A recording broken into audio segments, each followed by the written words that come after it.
Hey, ladies and gentlemen, welcome back to the channel. As always, it is Nick here, back with your daily crypto news and analysis. And today we're going to be talking about Stellar and XLM. So with that being said, I hope that you guys are all having a beautiful day or a beautiful night wherever you guys are out there in the world.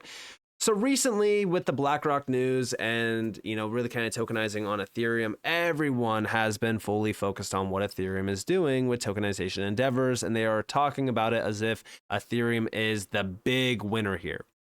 I want you all to realize that when we look at players like Stellar that I've been putting a spotlight on in terms of tokenization endeavors, they have the opportunity to usurp a ton of demand and dominance from Ethereum. And I do think that this will happen. Why? Because of the efficiencies, the offering that is there for a lot of these networks like Stellar. And it's crazy that people are forgetting some of these networks like Stellar that were really at the forefront of some of the tokenization endeavors. But regardless, we have this post from Ryan Sean Adams. And we have, I think the BlackRock on Ethereum news from yesterday is bigger than I initially thought. It's more than symbolic. It seems like a liquidity portal from traditional finance to crypto. Tokenized treasuries are about to accelerate. And here's a clue. And this is with Mountain Protocol. We have soon all USDM holders will benefit from build. Again, I'm going to call it build. I know that it's not exactly build, but I'm calling it build. As a core asset for USDM reserves, we are proud to be a seed client for build and support institutional grade products that provide high quality backing to permissionless stablecoins. So again, when we really look at what BlackRock did, it's not so much about them choosing Ethereum that I'm really kind of looking at. I'm actually looking at this as this is one of the largest asset management companies out there, one of the largest names in traditional finance, and they're literally launching tokenization endeavors within crypto. I think so many people focus on what network are they using? And they just look at Ethereum and they're like, oh, well, Ethereum is the big winner here. Think about the avalanche of traditional financial giants and institutions that will now come into the space, bring trillions with them, and ultimately bring a ton of users as well for DeFi initiatives. So many people overlook the long-term effect of something like this, and instead they just look at the short term and say, oh, well, I wonder what's going to pump now in terms of Ethereum going up in value or something. Again, it might start with Ethereum, but the pros and cons, the cons outweigh the pros in terms of utilizing Ethereum. So what will happen is we'll start to see these players moving from Ethereum over to other networks. Securitize is blockchain agnostic, which means it might start with Ethereum, but they could choose Avalanche. They could choose any other network that is tied to Securitize. I know Ripple has an investment to Securitize. Don't know if the XRP ledger could benefit from that. It might, but I do know that XDC is also a part of Securitize. I know Stellar isn't, but it is what it is. I do think, though, if we look at, tokenized treasuries, they have already started to have a massive surge. If we actually look at this, it's up about 31%. And by the way, yes, Franklin On-Chain US government money fund is also up a very significant amount. If we actually look at this on the list, first off, we broke over $1 billion. And the Franklin On-Chain US government money fund is now over $360 million. Now, I will say Ethereum did just win the race, essentially. They are in first now over Stellar because Stellar did have more than Ethereum in terms of TVL, but now with the help of BlackRock, Ethereum is now over almost 640 million, but Stellar is still in second at about roughly 360, almost 5 million. So again, I still mention this because it is still significant. Now, if we actually look at this, right? Or sorry, if we drop this down, we could look at how much volume and value is on Polygon and even Stellar. Most of the value in terms of this money fund is all on Stellar. Again, if it wasn't for the BlackRock announcement, Stellar would be absolutely killing this. But the focus isn't the fact that, oh, Ethereum is now in first place, so it's not Stellar anymore. This is still big for the entire ecosystem. It's not just Ethereum. Stellar is still killing the game in terms of tokenization. It is leading the way for other altcoins outside of Ethereum. I do think dominance will be usurped. But outside of this, right, the overall tokenization game is still on the uptrend and it's still growing tremendously. They also added stablecoin initiatives on here, but it's not like again, stablecoins is not like a big focus point from my point of view, simply because I'm more so looking at specific asset classes that are being tokenized, or instruments, I should say, in terms of financial instruments. Tokenized treasuries definitely is where we are starting to see a lot of the initial volume and the focus put on it from the traditional financial space. But like I said, this goes back to the beginning of 2023 when we start to see Stellar really kind of take the lead, and it still remains a big giant right now. But the reason why I'm bringing this up is because Tomer Weller, I should say, who is building out on Sorbonne at Stellar, put out a post regarding what Ryan said, and he said, "Good morning, ETH people. Yes, tokenized treasuries are a big thing. We've known that for a while at Stellar Org, where industry giants like Franklin Templeton and WisdomTree have been issuing treasuries. Better late than never." Now, again, this might be a little bit of a stab at the ETH people, but I think that all of this is very, very big for the entire industry and will ultimately, like I said, avalanche into much larger volumes and values. But Stellar does have a ton of players already on it. Like I said, with Franklin Templeton and WisdomTree, it's really kind of showing us a glimpse at the future, especially if we do start to see a lot more growth and demand coming over to Stellar for tokenization endeavors. With the announcement of Sorbonne, I think that it's going to be a big, big deal eventually, as we do start to see more DeFi and tokenization endeavors building out on Stellar. But regardless, outside of Franklin Templeton, we do have WisdomTree on here as well, and they are holding about roughly 5.4 million, followed by another 1 million down here, so that's over like 6.4 million. There's a few other ones down here, but they haven't started to have a lot of significant volume in them yet, or at least none of which is being tracked currently. But from what we do see, Stellar's on the list in a big way. Definitely focus on Stellar, but also back in it's like roughly 8 days ago now, incredible news, the WisdomTree Prime platform offers customers access to blockchain-enabled digital funds and tokenized real-world assets like gold, all issued on the Stellar network. Congratulations to the WisdomTree Prime team. And this was actually a big announcement because, again, when we focus on what's happening, right, this is a gateway to mass adoption from the retail sector, all through an actual app that WisdomTree does have.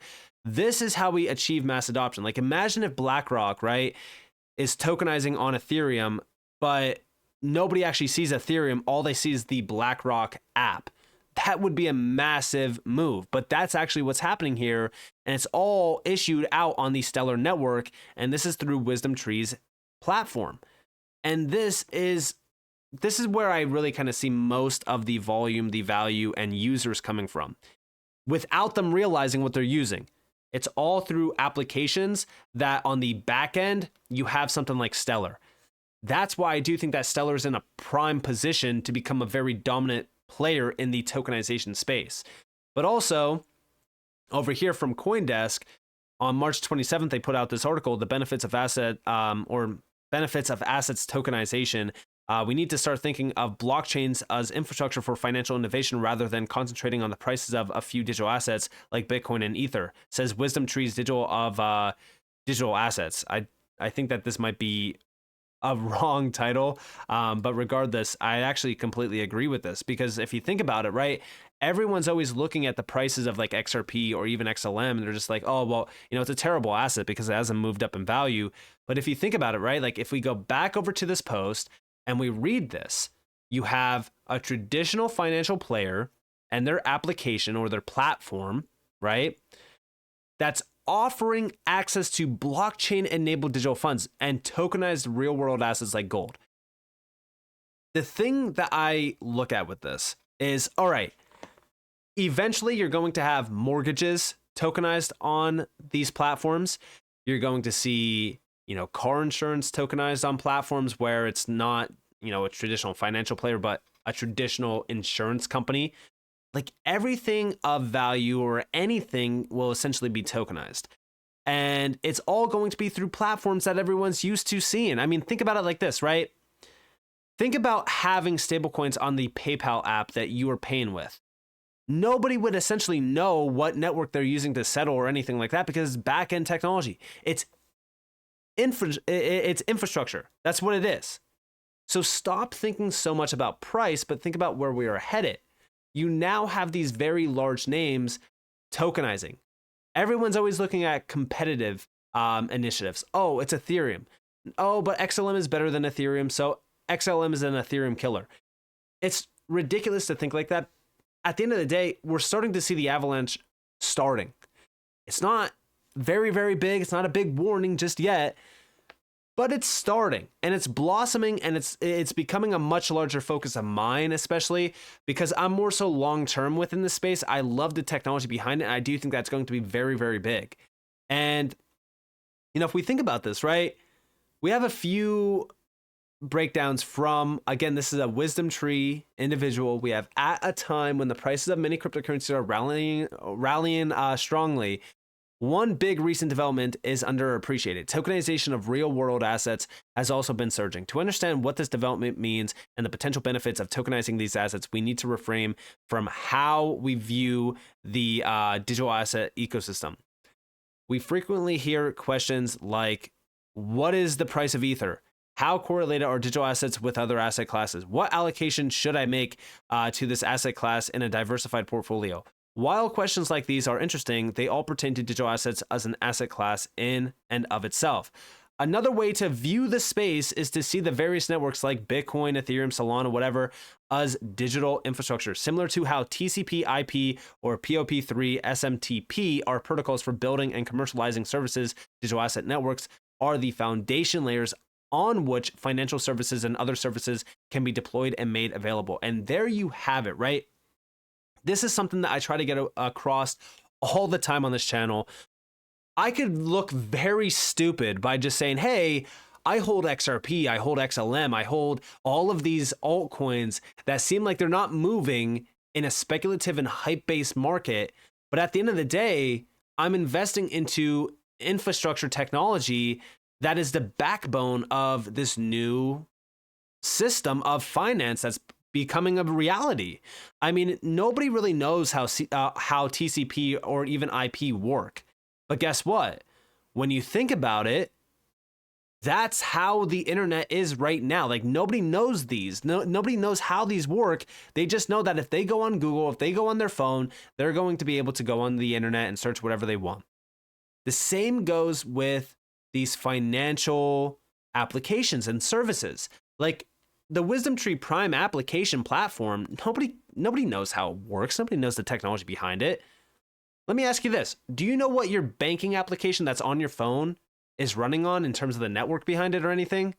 No, you don't, because you don't care. It's boring. Nobody cares about it. Unless you're an actual, techie person, you don't care about it. That's the same exact way I look at this space. Nobody's going to care if XLM's being tapped in or not.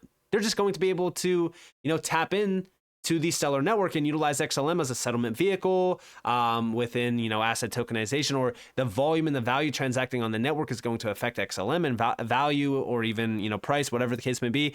And all of this comes from massive adoption. So if you are looking at the price of these assets, that's how we get there. But when we look at what's going on here, right, like we're already starting to see tokenization becoming a much larger force. And when we think about that, we have to address where we are at right now in the cycle, how fast some of these things are starting to grow. I mean, think about it like this, right? We'll go back 7 days ago to the 23rd, right? The on-chain U.S. government money fund from Franklin Templeton had about roughly almost $2 million in it. It has now, 1 week later, almost $360.6 million in it. That might not seem like a massive growth rate, but it is still something to mention. But when I look at the entire tokenized treasuries market, 7 days ago, this had $783 million in it. Today, it has, and this is 2 days ago, it's not even actually fully up to date, it has over $1 billion in it. So you're now starting to see the growth rate increasing and increasing and increasing, which is a big deal. When we look at the networks, right, we could also see Stellar it hasn't had a tremendous upswing like this in terms of Ethereum, because remember, like, we don't have BlackRock bringing in over $100 million and, you know, having a tremendous amount of, you know, growth rate just in it yet, because we even look at this. This has grown over 173% in the last 7 days in terms of the BlackRock, you know, liquidity fund. But Stellar still has a very, it's flat right now, but it still has a very good opportunity in front of it to become a dominant force once we start to see a lot of adoption through the WisdomTree Prime platform or any other endeavor that they take on, or even just a growth rate of the on-chain US government money fund from Franklin Templeton. I'm very excited about how much growth is going to come into the tokenization space. We're going to start to see a lot more things tokenized. Right now, we're at the starting point, and the starting point is still looking very, very good. But I think that you are making a big mistake if you're not focused on infrastructure and the technology behind this, instead of just looking at price action. I know that we want to get rich off of price action, but I don't think any of the prices that we actually see right now on the market is even legitimate prices. A lot of it is just speculation, and it's all just tied to the idea that, oh, I think that this is the value of some of these networks. It's not. Half of these assets in the space, it's ridiculous that they hold the amount of value that they have in terms of what they actually even have behind them. It reminds me of the dot-com bubble where you had shell companies valued at billions of dollars. The ones that will rise from this are going to be the very, very big players of the future. The Apple, the Amazon, the Google, you name it. And Stellar, in my opinion, is one of those players. So with that being said, I hope that you guys enjoyed this video. If you guys did, definitely leave a like, subscribe, turn notifications on because more free content. You guys are more than welcome to follow me on Twitter and join the free Discord in the description below. And with that being said, guys, it's been Nick. Thanks for watching. Peace out.